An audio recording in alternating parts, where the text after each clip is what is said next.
Welcome to the third video, second review of the evening.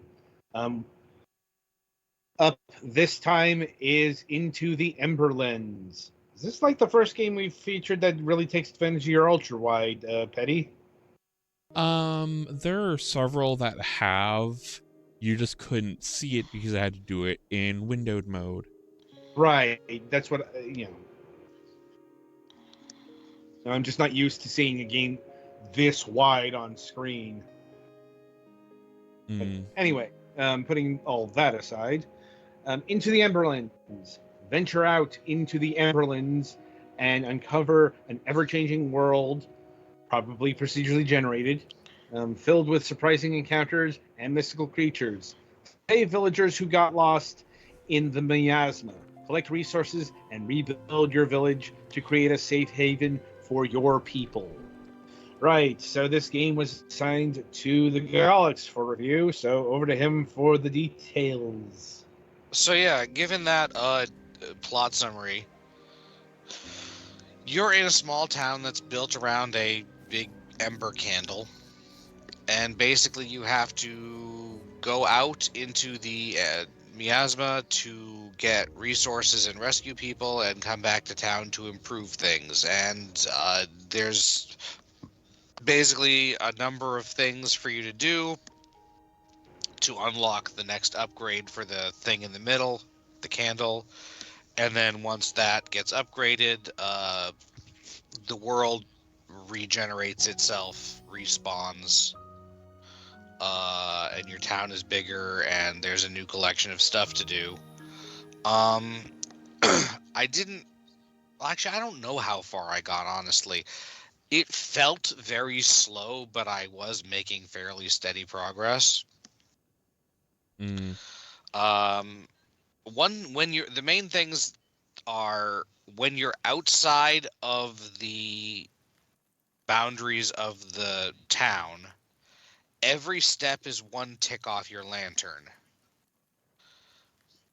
And if your lantern runs out while you're out of town, you are lost in the miasma and have to start over with a new... the town development stays, but you have to start off with a new character, and you get to choose... eventually you get to unlock other character bonuses, and then after that you can unlock pets and stuff that I don't think do anything, but I don't know for sure. I unlocked some pets, but didn't unlock any new things. Okay, so even with the controller, it's still mouse and click. Petty? It, I can... What do you mean, like, mouse and click? It's still you select a thing and click to go there. Yeah. Rather than letting you move freely. Yeah. Yeah, I had a feeling.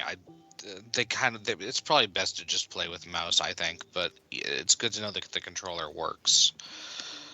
Yeah, you can hover over things and see what they are, but in order you have to actually get up close and interact with them to be able to actually see what they want to do. You have to walk around it. But yeah, as you can see, the miasma is basically a fog of war in addition to being, the lost condition. So yeah, when you're outside of the town, you're on a timer for your number of steps. You can increase that by finding little bits of ember or by finding missing villagers, which give you like 10 ember. You start out with 30, which is not a tiny amount. And then the villagers give you 10, and then the little pickups that you can find give you 5. You also need to find wood and rocks and to build things. You get axes and pickaxes to cut down trees and break up rocks to get wood and rocks and also open paths. And then after a certain point, there's other things that you find out in the darkness, such as lazy trolls that have stopped doing their job, whatever it is, collecting something, and will trade you an ember crystal for it. Ember birds, ember clucks, I think they're called, that you can trade the Ember Crystals to increases to your lanterns maximum. There's vending machines where you can buy mostly resources. There are weird hand things that will trade some of one item for some of another item. So yeah, there's all kinds of kind of interesting stuff. There's even some weird things that I couldn't figure out what they were. You don't have a pack yet, so you can't pick up the wood yet. You have to do the tutorial shit first. It's annoying. And yeah, so I like the aesthetic here. The general gameplay idea is pretty good, I think. The game just feels slow. Your walking speed is slow, which I get it. It's deliberate. But between that and pathing being very important, it feels slow.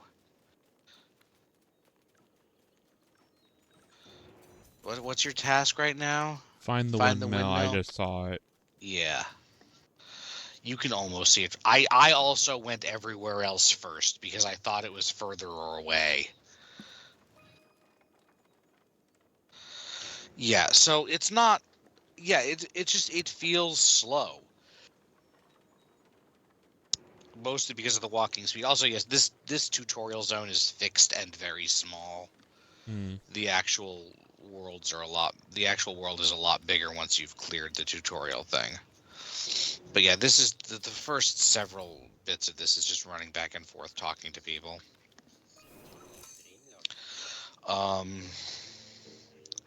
So yeah, I don't know if it gets much more complicated than that. I doubt it.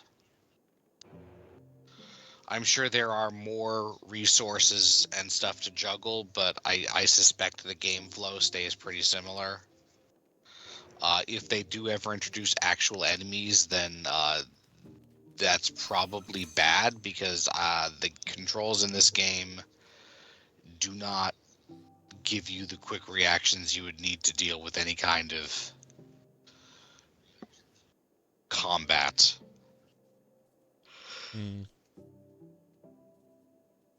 So yeah, I don't know. Do you guys have any questions? Not really. I think I'm good. Because honestly, I think this is a fairly simple and basic game. It's enjoyable enough. Aside from, again, slow. But that's pretty much what I got. This feels kind of like a board game premise they made to work on a... You probably could make a board game out of this, except for the fog of war would be... Policing the fog of war would be a huge pain. I mean, it could just be flipped upside down tiles.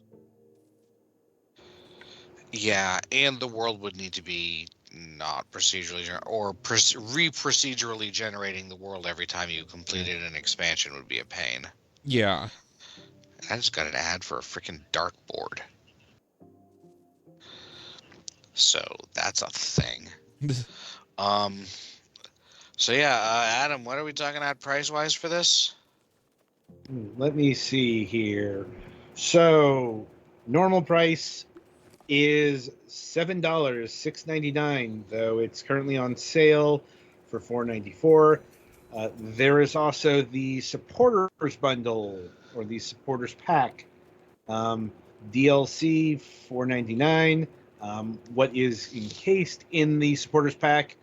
We've got a digital art book, the original soundtrack, a mysterious pet, the flying platypus, and 3 skins for the Lightbearer, the Stubborn, the Determined, and the Fanatic. So, honestly, quite a bit of material for a supporters pack. Certainly seen worse. How much more is that? Well, you can get the entire bundle for $10,